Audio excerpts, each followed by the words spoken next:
69,000 शिक्षक भर्ती के अभ्यर्थियों का धरना प्रदर्शन। अभ्यर्थियों से मिलने धरना स्थल पहुंचे चंद्रशेखर आजाद। आरक्षण मामले पर प्रदर्शन कर रहे हैं अभ्यर्थी।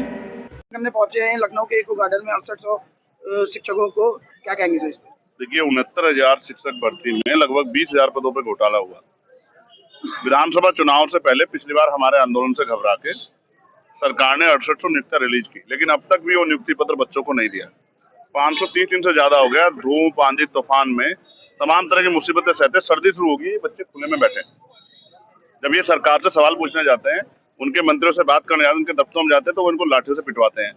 कई पिछली बार आंदोलन में कई बहनों के कपड़े फटे, उनको मार पड़ी, उनको गालियां देते हैं, उनको अपमानित करने का काम करते हैं। मैं सरकार से जानने के लिए आया हूँ कि सरकार ये जवाब दे, क्या उत्तर प्रदेश में दलित पिछड़े वर्गों के अधिकारों पे कुठाराघात करने का, उनके अधिकारों की डकैती डालने का फैसला करके उत्तर प्रदेश सरकार कितने दिन तक आगे बढ़ सकती है, इसका फैसला सरकार को करना है। और 69,000 शिक्षक भर्ती के जो लड़ाकू साथी हैं, जिन्होंने इस लड़ाई को लड़ने का काम किया, मैं उनको बधाई देता हूं कि वो लंबे समय लड़ रहे हैं। और 29 तारीख को उन्होंने विधानसभा घेराव का कार्यक्रम रखा है। मैं उनका समर्थन करता हूं और दमखम से हम उनके इस आंदोलन में मजबूती से उनको आंदोलन सफल बनाने का काम करेंगे। विपक्ष के कहना है इस बार सत्र में इस बात को उठाएंगे और सरकार को घेरने का काम करेंगे। मेरा तो ये मानना है कि विपक्ष जो है उनको मजबूती से इस सवाल को खड़ा करना चाहिए और सरकार से जवाब मांगना चाहिए। और क्योंकि ये एक बड़ा विषय है, जब आप समझिए कि जो संवैधानिक अधिकार बैठ रहा है उसको नहीं दे रहे हैं, उसमें कटौती कर रहे हैं, उसमें लूट और उसमें डकैती कर रहे हैं, तो जो अलग से क्या दे सकते हैं? दलित पिछड़े वर्ग के पूरे, मैं समाज को भी कहना चाहूँ, उनको भी सोचना चाहिए, जब आपके बच्चों का भविष्य खतरे में है तो इन दलों को वोट देके आप क्या हासिल करना चाहते हैं?